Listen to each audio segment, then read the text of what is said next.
Well, we're now going to take a few minutes just to look at the key findings of the research. And these are the top-level recommendations and the key recommendations that the researchers found when they carried it out around this time last year. And this is all about how women can help better drive their careers forward, push their careers in the direction that they want to go. Well, let's look at the research in a little bit of detail. Now, as I say, it took place around this time last year, looked at two sample groups. The first one was 400 female middle managers, UK-based female middle managers. We're defining those as women with responsibilities for teams, budgets and projects for a range of different sized businesses. But the researchers also spoke to 200 HR managers in the same fields, indeed in the same companies, so there were similarities there.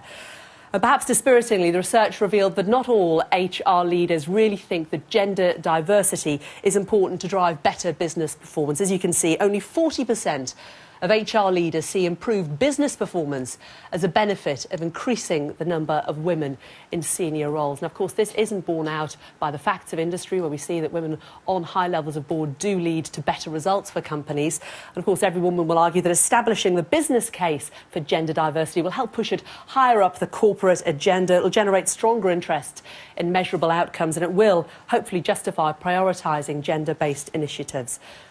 The researchers wanted to focus on what they could find that women felt was holding them back in their careers. And there was one thing that everybody agreed on, that there is still a lack of good female role models in organisations. Now, female managers see these role models as really important to their future career development, but when questioned, in reality, only 40% said that they feel senior women are not helping other women progress. Now, this is compared with just 16% of their leaders. So while 40% of women are saying those above me aren't helping me, their HR managers actually think they probably are. And while 65% of HR leaders think their senior women are supporting the female middle managers lower down the business chain, when asked, only 36% of female middle managers said that that was actually happening in reality. And the disconnect, I suppose, between what the female middle managers are experiencing and what the HR leaders are telling us is the key finding of this research. There is a big disconnect. Let's look at some of the figures in more details. 81% of female middle managers cited lack of progression as a problem. They're worried about where their career is going and it's bothering them. But only 62% of their HR leaders thought that that was something that was actually troubling the women who are working with them. 56% of female middle managers want to be promoted in the next 2 years. Good for them. But HR leaders think only 35% of them are actually looking for this. The biggest misalignment of all, this is pretty startling, 75% of female middle managers think they will progress to a more senior role in the next 2 years. They've got their eye on a big job. But what about their HR leaders? Only 27% of them think that they're actually going to be successful in driving their career forward. Pretty sobering stuff, isn't it?